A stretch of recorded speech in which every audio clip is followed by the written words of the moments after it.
everybody, my name is Tara Mayo and I am an occupational therapy student at Midwestern University. Today I am going to be showing you my occupational based kit, and it incorporates different food textures, smells, and flavors specified for those with sensory processing disorders and dysphagia. According to the occupational therapy practice framework, feeding is the process of setting up the space in which you will be eating, arranging the area with proper utensils and other necessary items, and bringing the substance to your mouth. Eating is the swallowing, defined by the action of keeping and manipulating food or fluid in your mouth and the process of actually swallowing the food, allowing it to move from the mouth to the stomach. So for an example, we've got two different types of applesauce. We have applesauce in a cup, and it's clear so that the client can see it, they can know what they're going to put in their mouth. But then we also have this applesauce that's in a pouch, and the client can just squeeze it if they have difficulties like grasping a spoon. This might be a good option. You can also use this pudding, and it's just a regular pudding snack.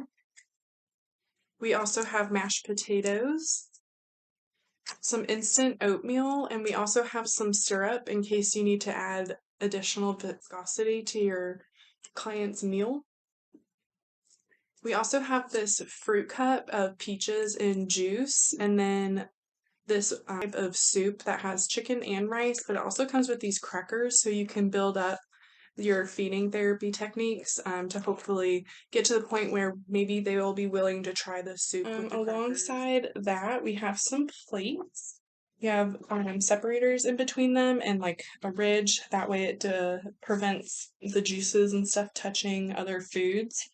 And then we have different colors, so we could collaborate with our client and ask them if they have a preference on color. Same goes with utensils.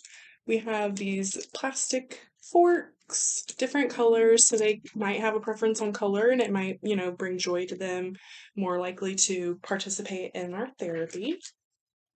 And then I've got different spoons. We've got these plastic ones that have like a wide opening, and then I also have these.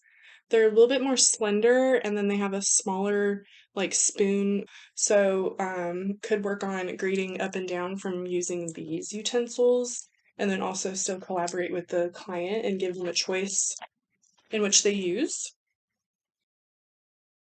So two different diagnoses that may benefit from this feeding therapy. The first is dysphagia, and there's different levels of dysphagia, so you can grade up or down according to your client's needs. But there's like a level 4 dysphagia food would be good, like your pudding or your mashed potatoes, because it's kind of thick. They're more thick and viscous, and so it will move slower down their throat to prevent aspirating, and then they could eventually get pneumonia if they aspirate too much. So to practice like a level 4 to try, and if they have difficulty from there, you can grade up or down.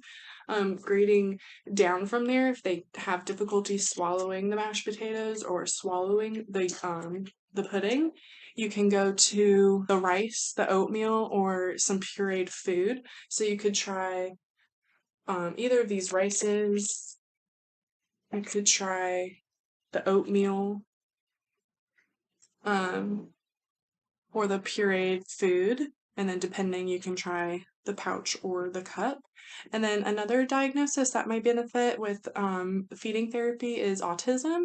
So with autism, they can get overwhelmed with too much sensory input processing in their bodies. So like for an example, a child at a school cafeteria lunch might have a hard time eating because it's very loud in the cafeteria. There's a bunch of people. They're timed. There's a specific time that you have to eat by. So there's just a lot of other variables that can go into this.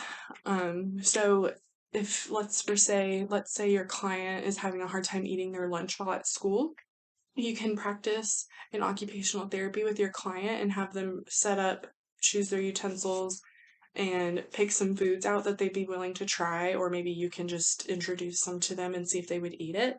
And then you would want to do that in a quiet atmosphere. You don't want too much outside noises going on. You want them to be able to focus on the task at hand. So if you could limit the sensory input just by putting them in a quiet environment, that might help the client be more willing to try and eat their food. It's good to always have water around in case your client doesn't like the taste of something. They can take a drink and wash it out of their mouth. Of course, if they have a high grade of dysphagia and issues swallowing that thin liquid, you have different resources that you can use to thicken the liquid. Again, depending on the client's needs.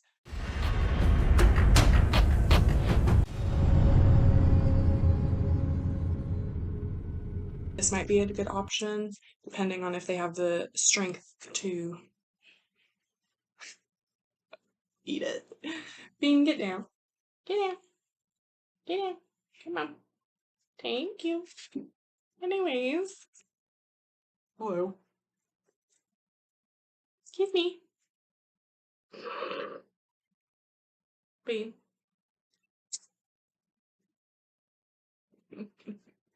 Get down. Okay. And then we have these, or I think I already did that. Yeah. Get down. Okay. Sit.